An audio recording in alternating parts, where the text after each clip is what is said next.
Engineer Gold Mines is focused on the exploration and development of the historic high-grade Engineer Gold Mine situated 32 kilometers southwest of Atlan, British Columbia. Engineer Gold Mines is fully permitted for surface and underground exploration with the drill program now underway.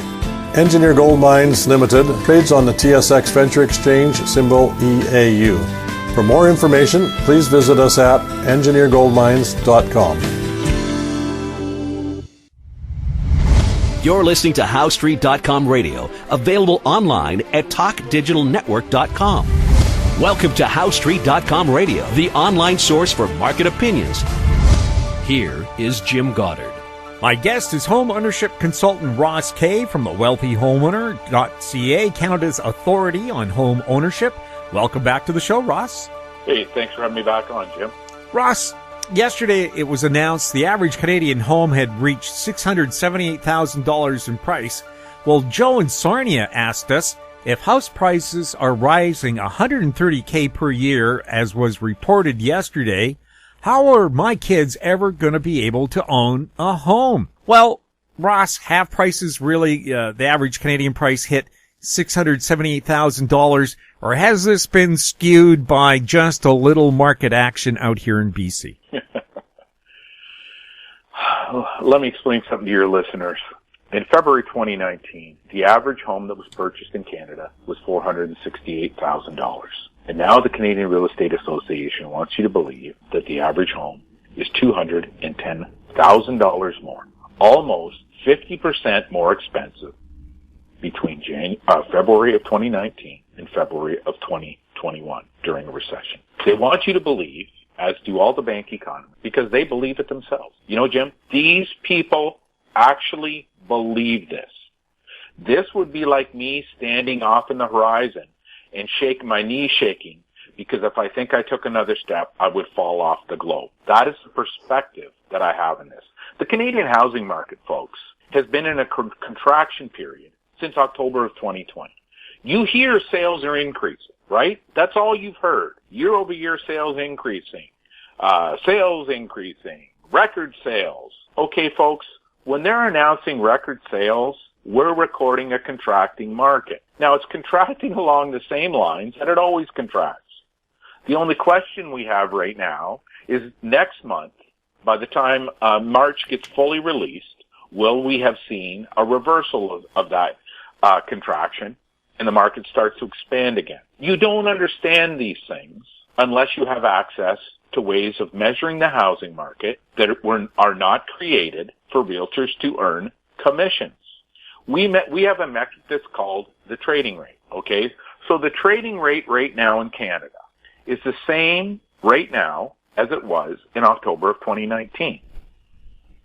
The trading rate is the same. The trading rate has declined now. We're into our 5th month of a declining trading rate. I don't care what they tell you about home sales. I don't care any longer. The trading rate has been falling now. We're into our 5th month of decline. We're just trying to find out if we will see an increase in March. We already know what's going to happen in April, folks. You are going to have the single greatest month of year-over-year house price growth in history. Because remember, last April, the only people that were buying homes were first-time buyers. First-time buyers and first-trade buyers so dominated the market in April, in the early weeks in April, that the average price dropped to only $488,000. In the next month in May, it only rebounded by $6,000, meaning April and May were dominated by first-time buyers buying their homes. Just the total opposite to the crap you've heard in the newspapers. You don't get falling average prices in a month, just between a month, unless first-time buyers aren't rushing into the market and grabbing a house. First-time buyers are the ones who first jump in as quickly as the realtors tell them to do so. How do you get a $130,000 increase in average price? How do you get bank economists over the course of 60 days to totally reverse the way that they've been talking? Now all of a sudden, they're talking housing bubble again.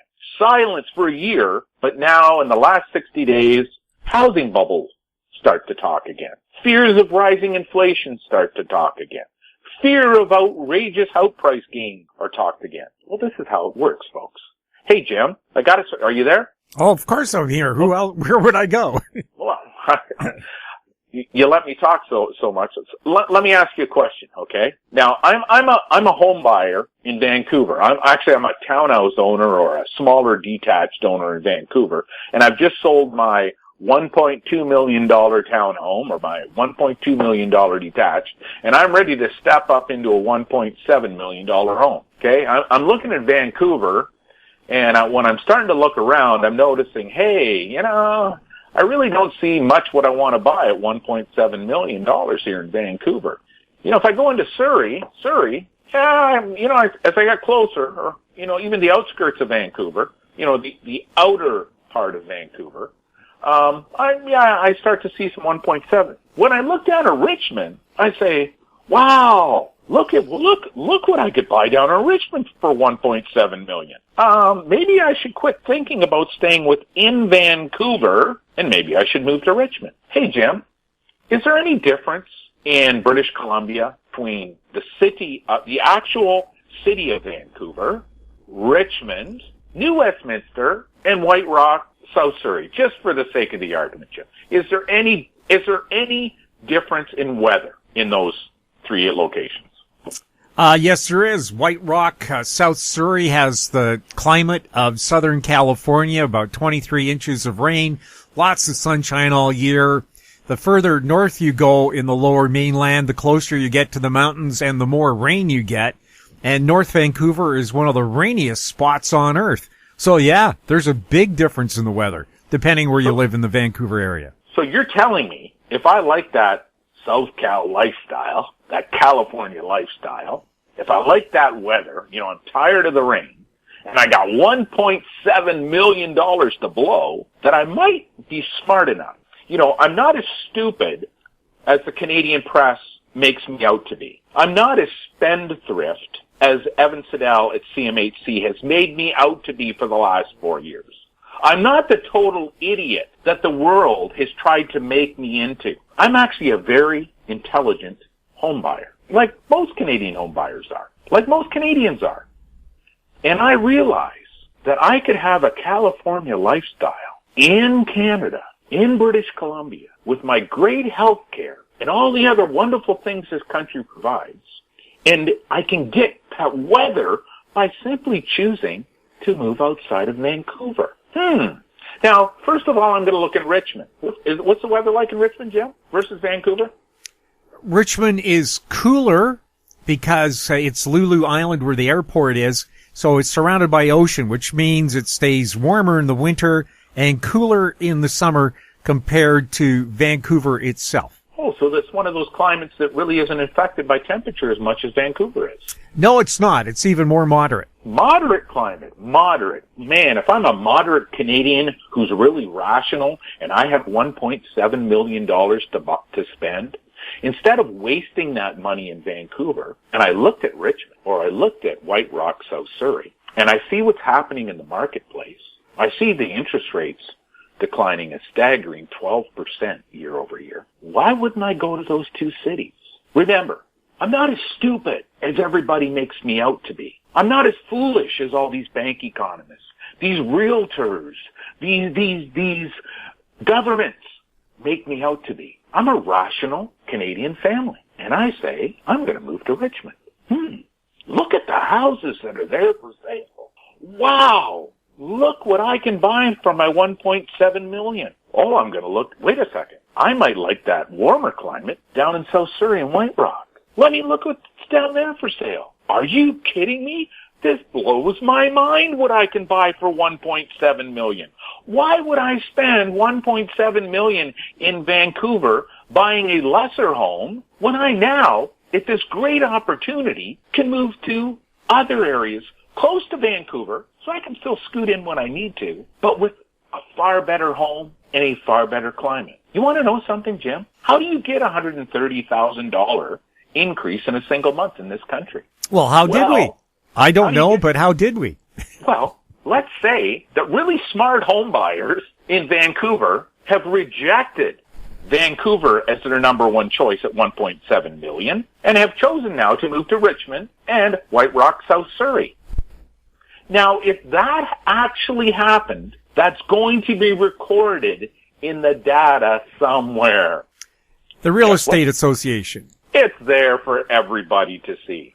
How is it all of these thousands and thousands of housing analysts across Canada, thousands of employees at CMHC and StatsCan couldn't look and see there was a 186% jump in sales of single detached homes around the $1.7 million average in Richmond and White Rock, South Surrey? How did they miss it? What happens if a simple 170 extra home buyers who were going to buy in Vancouver decided to move to those two cities instead? What would that do to the national average price? Think about it, folks. 107, let's for the sake of it, we'll do it this way. 180 times $1.7 million divided by, what was the total decree announced this month? 53,000. How much would that boost the average of 53,000 homes just by that 175 homes that were purchased? Folks, as we've said in the show before, the average purchase price paid, not the average selling price, not the average house price, not the MLS house price, not the MLS home price, not anything attached to homes. The average purchase price paid is a heat-seeking missile. And that missile seeks the hottest housing market in Canada. And when it sees that housing market, it goes there full tilt. It does this every single month. The laddering effect on prices is caused by this heat-seeking missile. When the housing market cools off in Vancouver and it heats up in Toronto, the heat-seeking missile that is the average purchase price changes direction and starts heading towards Toronto. You're never measuring the same place in the country where that missile is located month to month because it's seeking heat. It's seeking the hottest housing market. The hottest housing market is the housing market that has the biggest increase in trading rate. If you're not measuring trading rates, you have no idea where the hottest housing market in Canada is. Because the hottest housing market is not determined by house price change. It's not determined by the number of sales that are taking place. It is measured by the trading rate of specific categories of homes in that market. You cannot get this hilarious $130,000 increase in average price between February of last year and February of this year unless that heat-seeking missile that is the average purchase price changed direction. And that heat-seeking missile saw Richmond. It saw White Rock, South Surrey. And it saw the home buyers in the $1.7 million category moving from other parts of Vancouver into those cities, and it said, there's the hottest market in the country. We're changing direction and we're heading there. And when that market cools off, folks, even if house prices go negative, that missile ignores that housing market. That missile is now seeking the hottest housing market in the country. If a housing market is only increasing by 3% on their trading rate, that heat-seeking missile is heading there. This is the con that you've been asked to believe. This is how CMHC makes a bad forecast in May of last year of an 18% house price decrease. That's because that heat-seeking missile is not called the average house price. It's not called the average selling price. It's not called the MLS house price. It's not called the MLS average price. It's called the average purchase price. It's measuring wherever the buyers in a given price category are trading homes at the most rapid rate in the country. And here's the problem. 1 month, that heat-seeking missile is being directed towards Vancouver. The next month, we don't talk about Vancouver anymore. because now the missile's heading towards Richmond and White Rock. We'll take all the gains we took off that Vancouver heat, and we're going to add it because everybody's too stupid to understand what's going on. Then when we get more gains in Richmond and White Rock, we're going to add those up too. And then the next month, if the hottest housing market is Markham, we're going to start heading towards over there with our missile. We're not going to go back and worry about what's happening in Richmond and White Rock anymore, because now we're focused on Markham. We got all the lift we could get out of those markets, and now we're going to go see if we can get some lift out of Markham. You know, missiles need lift to keep in the air, folks. What I'm describing to you, folks, this happens every single month, in every single housing market, in every single city, in every single neighborhood, in every single price category of houses in this nation. House prices didn't go up $130,000 year over year in February. The buyers that were most active in a month of February were acquiring homes where the local average showed the highest percentage of gain. That skewed the number in the month of February towards Richmond and White Rock and South Surrey. It also skewed at other places. But that particular market at 186% gain really, really proves what I'm saying. Because you can do the math so easily because we're talking a $1.7 million average. Take 1.7, multiply it by 175, and divide it by 53,000. And you're going to see how much just 175 homes impacted the price of 53,000, which in turn, Canada believes impacts 11 million. Look, folks, get your calculators. What the Canadian Real Estate Association asks you to believe is this. Almost 1 year, well, full year now, into a lockdown, pandemic lockdown, recession, $130,000 times 11 million homes. They want you to believe that Canadian homeowners are $1.5 trillion richer. You want to know something, folks? This is the scam China has run on the world. China runs this scam on the world to such a degree that they have entire cities that are vacant.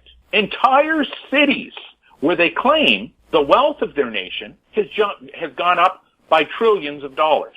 Vacant cities where no one lives in them, where they build houses simply so that the Chinese government could say the country of China was worth more than it really was. If you want to get scared, folks, you only need to look at the Canadian Real Estate Association and specifically the retired Greg Klump. Because the Canadian Real Estate Association has conned an entire nation. People with BAs, MBAs, PhDs have all been conned by Greg Klump. They believed everything that Greg Klump said to such a degree that it's on every single chart that you can find released in the last 48 hours.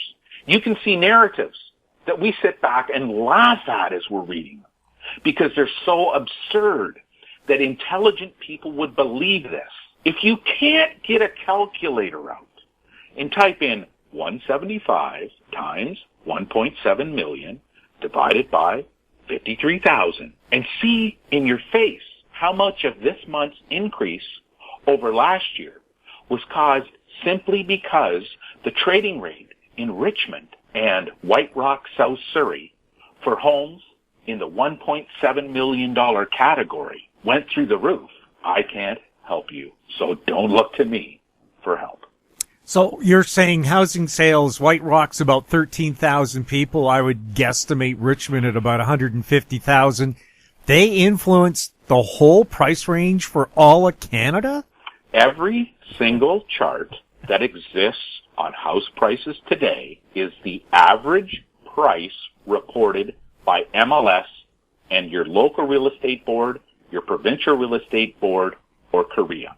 Every single chart that exists in the world. You're now seeing, because Korea in a smart move, offloaded their data to Haver Analytics. You'll now see the term Haver Analytics quoted without the words Korea appearing on the charts. Understand, Korea did this on purpose. This was a risk protection strategy at the corporate level of the board of Korea. They decided to give those stats to Haber Analytics, who was able to give them out to economists from around the globe. It has, in many cases, removed the word Korea from the footnote, and it's replaced it with Haber, Haver. It's simply the average price.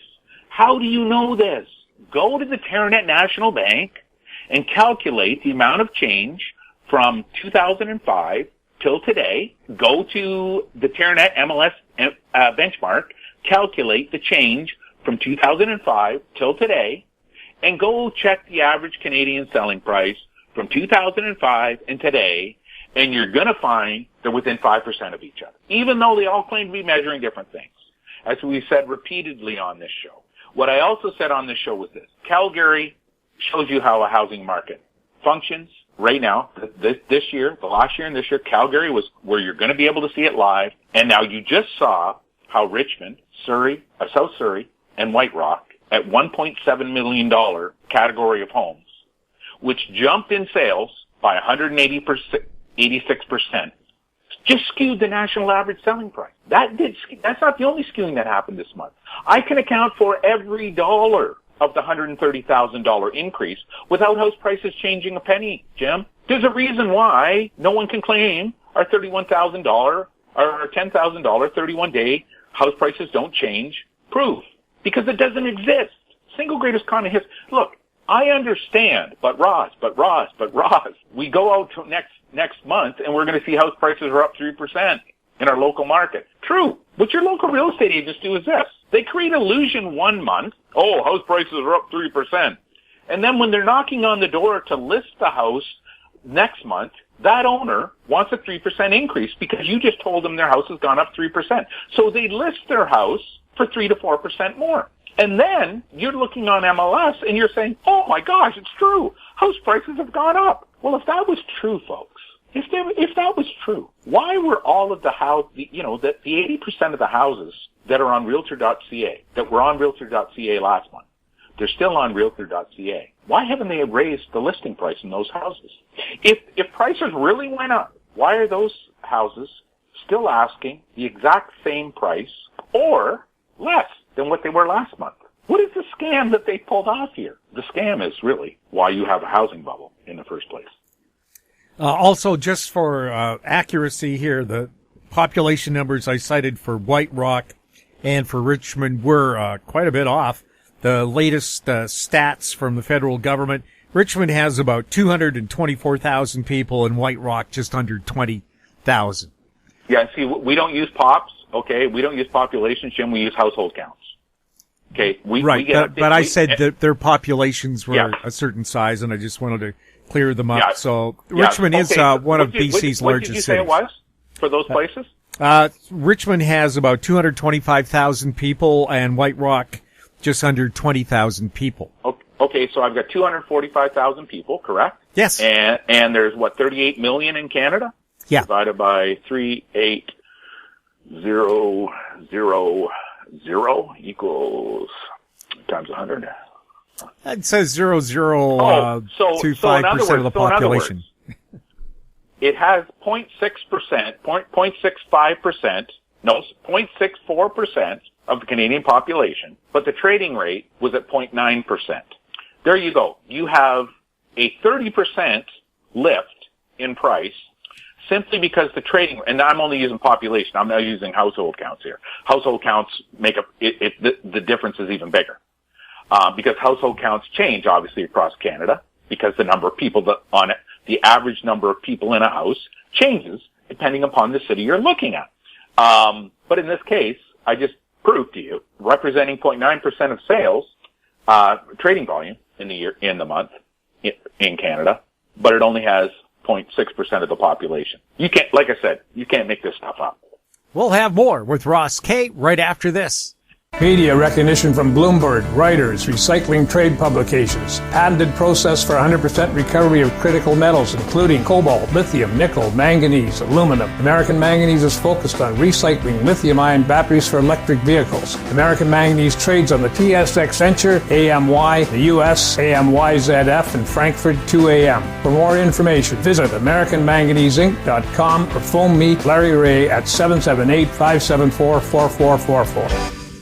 Welcome back. We're speaking with Ross Kay. Ross, a lot of discussion is centered about whether a person should rent or own. Cindy in Leamington, Ontario asks, we struggle with saving for a down payment as tenants, and we're wondering why CMHC and most recently bankers are beginning to recommend renting as a life choice only now after prices are too high.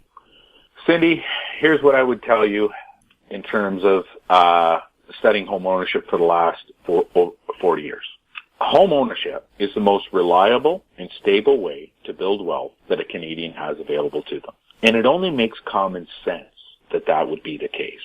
If you're looking at renting the same quality of house as you are buying, then you are comparing an apples to apples situation. There is no financial advisor, planner in Canada who can prove there is any way for you to be as wealthy at 65 from 30 to 65 by renting versus owning. It is impossible. If you compounded the situation and you aggressively acted as a homeowner the same way that they're suggesting you need to act as a renter in the investment with your investments, the homeowner jumps in advantage even further. They don't want you to see this. Now, this is not a conspiracy theory. This is simply their beliefs. When you hear a politician tell you there's nothing wrong with being a renter, they're choosing words selectively to imply there's something wrong with being what other people think there's something wrong with being a renter. I can tell you, Cindy, that the 70% of Canadian families that own homes do not look down upon the 30% of Canadian families that rent. They simply believe those families have made different life choices.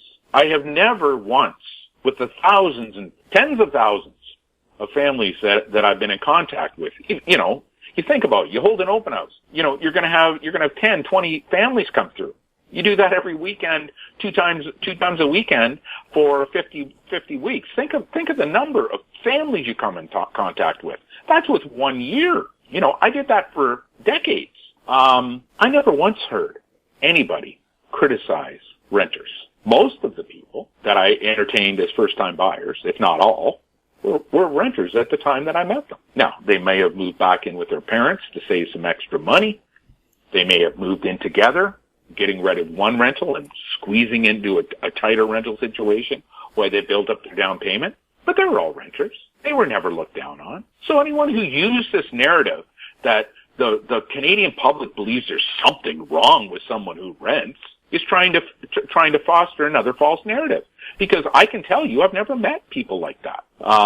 What I can also tell you is the numbers don't lie. Even if house prices only keep pace with inflation, or even if house prices only go up by 0.66% over the next 40 years, you will be way, way further ahead by owning a home. Do you really think that your landlord is not going to increase your rent, at least by inflation? And if the government allows them to raise it higher, especially if you've rented a nice home and you've got it decorated really nice, and you guys are really good housekeepers, and you guys are the perfect tenants, do you not really think that the landlord is going to take advantage of that and want higher rents?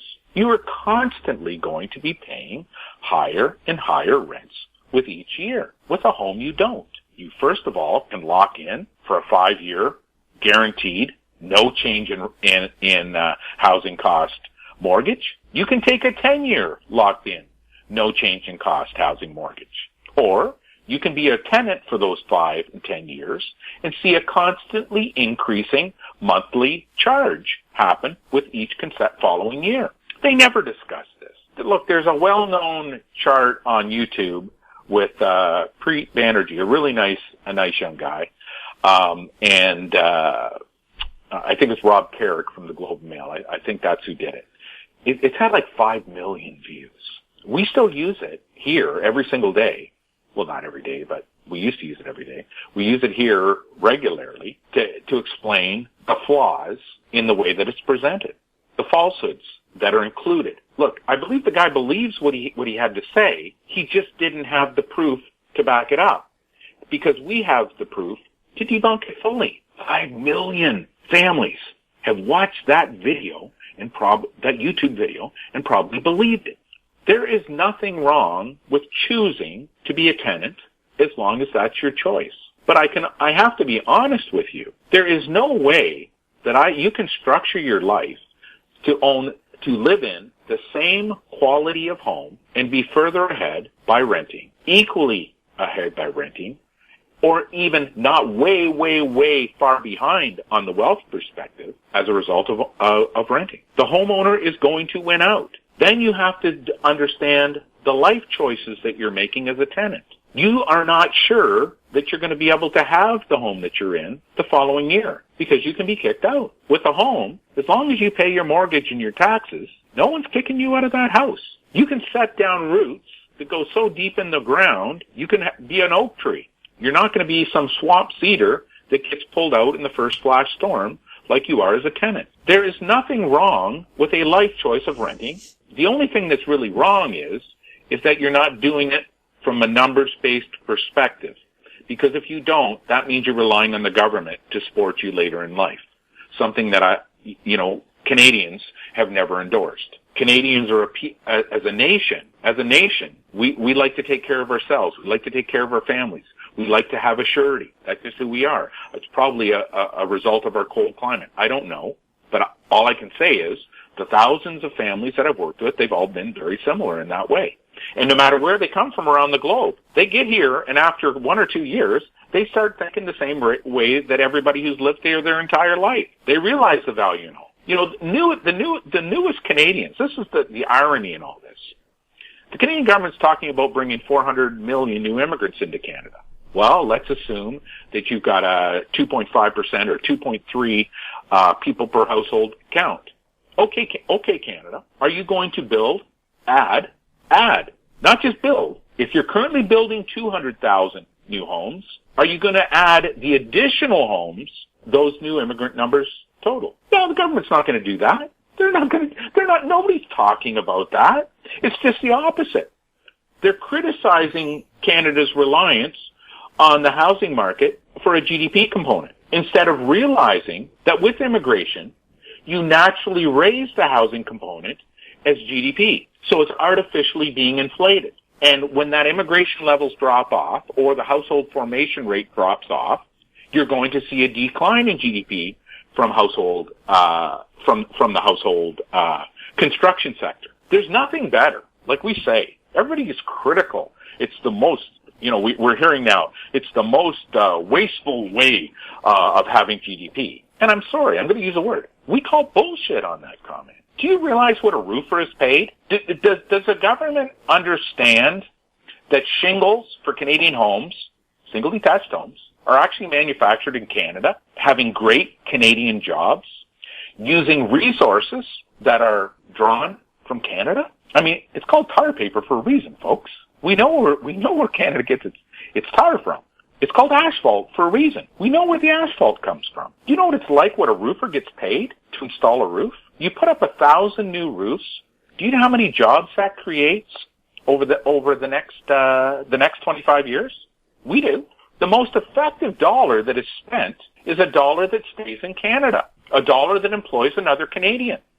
Do they really think it's better for us to spend a dollar buying a television that's built in China, that's shipped to a warehouse in Brampton, to Amazon, where the driver spends 10 minutes of work delivering it to your actual door? Do they really believe that if you spend $500 on a TV built in China, shipped across the country to an Amazon warehouse, which is tracked to your house, where a Canadian only touches that TV for about 10 minutes, is better GDP spent than shingles being manufactured, delivered, installed, the old shingles being taken off, recycled, and reprocessed? Do you really think there is a comparison in where the most effective use of GDP is? We don't. We know beyond a reasonable doubt.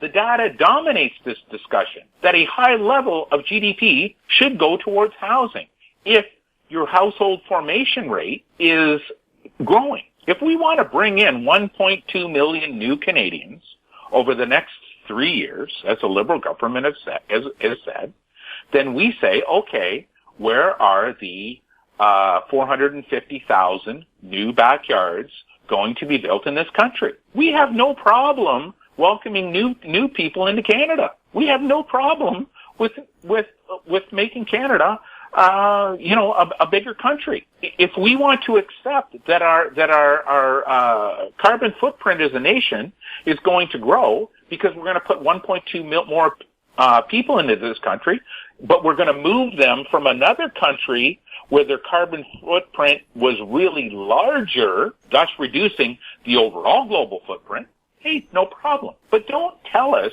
you're going to bring in 1.2 million new Canadians without showing us the plans before you do it, that these houses are already under construction, 450,000 additional new backyards. Remember, the current backyard growth rate has to be large enough simply to sustain our existing household formation and our aging demographic of family. You need to have a plan in place that does all this. If you do that, the impact is fewer resale homes will be sold. Fewer resale homes will be sold because people will choose brand new houses. The construction of a brand new house over the next 40 years, from the moment the decision to build that house takes place by a builder, just the decision to buy the land to build on, till the time the family who owned that home 40 years later retires and moves into an old age home, creates the highest number of Canadian jobs per dollar spent in GDP that exists in this country. Other than healthcare, which possibly you could argue not as many dollars are spent there. So maybe, I don't know how you calculate that one, because it's also a taxpayer funded, it's not GDP positive.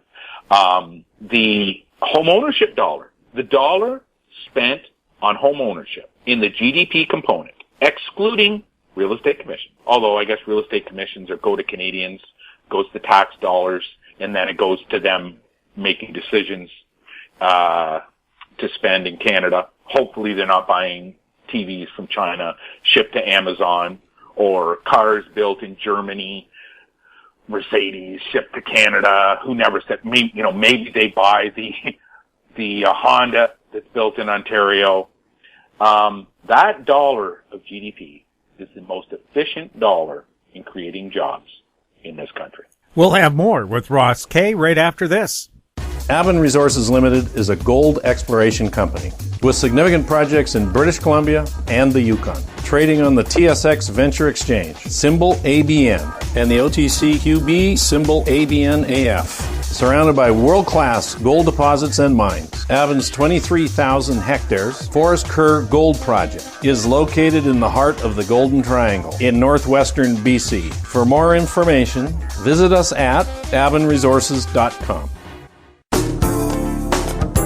Don't miss out. Stay informed. Receive the HowStreet.com weekly recap with thought-provoking podcasts, radio, and articles delivered to your inbox. Sign up for the HowStreet.com weekly recap on our homepage at HowStreet.com. Welcome back. We're speaking with Ross Kay. Ross, Bloomberg Wealth today had an article about a guy in Brampton, Ontario, who made a 28% gain in just 3 months on a house flip. I think he put in new hardwood floors, and he called that a big improvement. Moments ago, Carl in Vancouver asked us, I just read this Bloomberg article about making huge gains by flipping homes in Ontario. Can I do the same kind of flip and make a big profit here in BC? Big profit, Carl? Is that what you think? This guy made a big profit? Did you listen to these two authors, the authors of the article from Bloomberg Wealth who produced this? These guys are clueless or worse, Carl. This article that you're quoting, I'm very familiar with because it came across my feed today.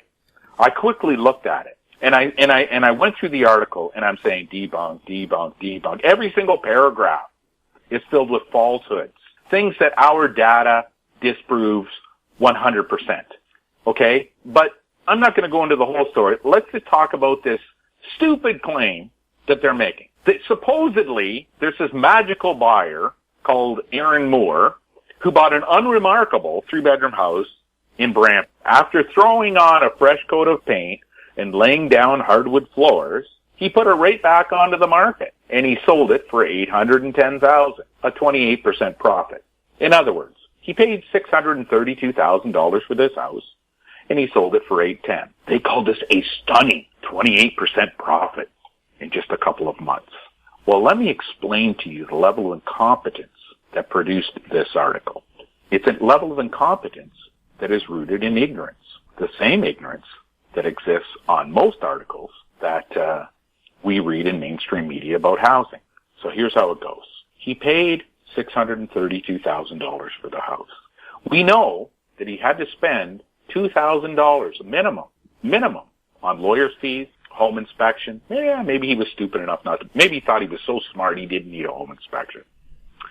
Other closing costs, setting up a mortgage. He only spent $2,000. The guy's super frugal. Of course, he had to pay $9,500 in land transfer tax in Brampton. Luckily, he didn't buy this flip in Toronto. He chose Brampton because in Toronto, his property tax, his land transfer tax would have been $19,000. But we'll just say supposedly he did this in Brampton. You got to understand, folks. With flippers, I've heard these bragging comments for 40 years. Well, 30 years in my case. My dad told me the first 10. He also is going to have what? $10,000 in carrying charges. Obviously, if you're going to buy a house for $650,000, you're at least going to have to pay or get the money or credit the amount of interest, just the interest carrying $650,000 would be. And even if you bought it in December, you flipped it in February or March for this, let's say it's March, it's still not going to close probably till the end of June. So you're going to carry that for 4 to 6 months. Minimum. Best case scenario, the world's a beautiful place. You hit perfection on a house flip. $10,000. Now, of course, you've got to do the work that he said. Now, he supposedly threw on a coat of paint, put in hardwood floors. Okay. Let's just say that he did that himself. He only spent $30,000. He bought a home, only spent $30,000, did all the work himself, and he flipped it for $810,000. Now, when he sold it, he would have had to call back the realtor. Now, he would have had to pay 5% commission, 2.5% to the listing agent, 2.5% to the selling agent, plus GST and the commission. Let's not forget that tricky little GST that they tell you don't have to pay for on a resale home. What you see here is, folks, this fella, at the most, is going to clear about $40,000, or excuse me, about $70,000. He also has to pay capital gains on it because it's a flip. At the best, this guy is going to clear $40,000. He assumed the greatest risk in Canadian history, buying at the peak of a housing market, believing the housing market is going to go up forever, and even for all of that huge risk, he only made $40,000. You know, folks, if he had simply purchased bank stocks, he probably would have made the same amount of money. There are many people out there who could have given him advice, not me, about how to invest $650,000 and make $40,000 profit in 6 months. Or he might have accepted a $30,000 profit with zero risk. This is the most ludicrous article. I think I say that every time I read one of these articles, that it's the most ludicrous. But it's in Bloomberg Wealth. Bloomberg Wealth owns the @wealth hashtag on Twitter. Bloomberg moved in very quickly and secured premium names on Twitter when Twitter first launched. They own @business, @wealth. And on the @wealth Twitter hashtag, they're bragging about a guy making a 28% gain on a house when it was not a 28% gain. If he was lucky, he made $40,000 on a $650,000 gamble. House flippers are not that is not a house flip. That is a house gamble. A house flipper is someone who identifies a distressed property, does a market analysis on that property to what it could be worth fully renovated, without any house price change in the market taking place, So in other words, if you're budgeting this flip for 6 months, you assume prices will not change in 6 months. You determine whether or not this house can be improved to a price point that makes, with almost no risk, that makes this flip worthwhile. If you're not clearing 20%, you shouldn't be doing it because it's not a flip. It's a gamble. A 20% guaranteed flip means that you can take half the profits, 10%, and be still smiling. It means there's no risk. This article went on and on, talked about Mark Carney, said about how he said back in 2012 house prices were unsustainable. Yet Polaz wasn't told don't drop interest rates. Yet he didn't say to Jeremy Rudin, hey man, you've got to increase the gross debt service ratio. Wait a second. We can't do that because we're going to look like fools because we've misled Canadians for decades. What we're going to have to do is we're going to have to back end an increase, and we're going to create this new mythical product called the mortgage qualification rate. So we're actually going to reduce the maximum gross debt service ratio, but we don't have to admit that's what we're actually doing. He went on, Carney, to build a housing bubble over in England. The man wasn't proud enough, or he was so arrogant, he built the greatest housing bubble, the foundation that built the greatest housing bubble in Canadian history. He went over to England and did the exact same thing. And now he's coming back and pretending he's going to be the savior for global climate change. If the guy made some common sense, I would have no problem with him. But when you're this arrogant to create two of the world's the greatest housing bubble in Canada, the greatest housing bubble in England, I don't think you should be given any credit. I'm reading posting annual gains of 30%. Please tell me where in Canada over any 12-month period in history has a single city recorded a 30% house price gain. It has never happened. Because they referenced the Canadian housing market, there's never been an average that exceeded 15%. And the terms that 15% was reached at was the heat-seeking missile we talked about in the first section was in a totally different part of the country at the end of the year than it was at the first of the year. And it had hopped between so many different municipalities over the course of that year, you couldn't even follow it if you had radar. It just goes on and on and on, Carl. Carl, no, you don't flip houses the way that this article laid it out, because it's a falsehood. It is a false narrative. It is some guy bragging to a couple of reporters who are too clueless to get their calculator out and do the math. These are what's called gamblers. It's someone who gambles on the housing market. They believe house prices are increasing the way that everybody says they are, and that they can get in and get out before the world realizes what's really going on. A house flipper makes a 6 to 12 month commitment, measures the amount of risk, and attaches a profit margin that they need to access in order to reflect that risk. That makes a true house flipper a zero risk profession. I have never known in the 30 years that I assisted house flippers to flip houses to make a mistake, because they were forced, when dealing with me, to go through the mathematical process of measuring risk. I love house flippers, because what a house flipper does is not put a coat of paint on a house. They actually change the quality of the house. That quality improvement improves the average quality of the Ontario housing stock. Even if it's just a tenth of a cent, it still improves the quality of the overall Canadian housing stock.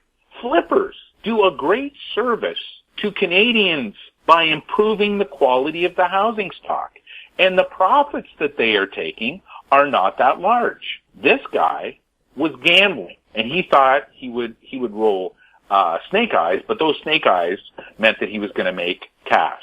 A ludicrous article in a publication that is owned by Americans who I don't believe that we as Canadians should support in any manner anyways.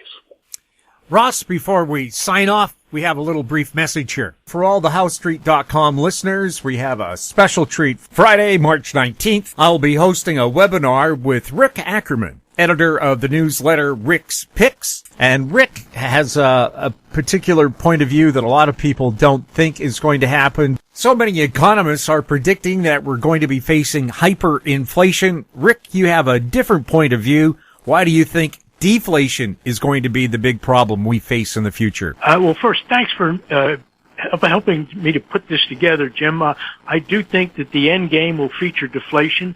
We've got such an acute mania going on in all investables right now that even the bulls must be forced to see that it's not going to end well. So as far as I'm concerned, the bad ending is going to be deflation rather than inflation. And although that sounds counterintuitive because of all the credit stimulus that's going on, I think in the end it's debtors that are going to get stuck, not lenders.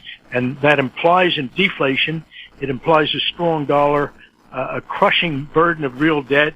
It implies that we're never really going to get out of our mortgages by being able to pay our lenders in $100,000 bill snide. So that's where I think things are going, and I'm in a very small minority with that scenario. And Rick, what's the website they should go to? Yeah, that's rickackerman.com. If you go to rickspicks.com, you're going to find a New York-based pickle and relish vendor.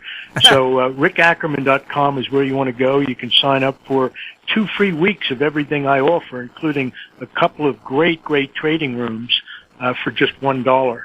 So that's just click Start Trial at the top of the page, rickackerman.com.